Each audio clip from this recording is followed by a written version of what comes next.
how to bowl like a boss. The scientific method to determine the best way to get strikes.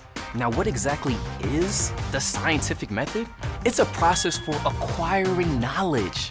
It starts with making an observation or asking a question, which is then used to form a hypothesis.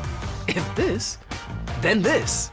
That hypothesis is then tested with an experiment so we can confirm if it's true or a bunch of baloney. How to up your game with science. Newton's first law states that an object in motion will stay in motion, and an object at rest will stay at rest, unless acted upon by a force. Your act of smacking a puck is an example of force. But there's another force to consider too: friction.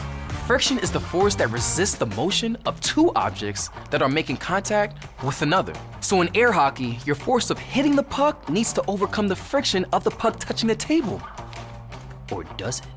Turn on the table and voila! The air jets reduce the contact between the puck and the table, which reduces friction. A variable is anything that can be controlled or changed, and they can be independent and dependent. An independent variable is a variable you change, and a dependent variable is what responds to the independent variable's change. In skee-ball, your throwing form is an independent variable. What's the dependent variable? Your score. And finally, basketball, a game all about probability, or the chance of something happening.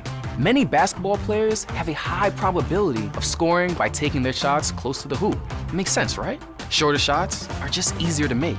But some players are long-range snipers. They can drain shots from a distance just as easily as they can make a layup.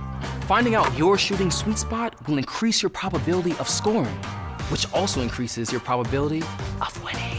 Knowledge alone isn't enough to be the best, but the more you learn, the better you play.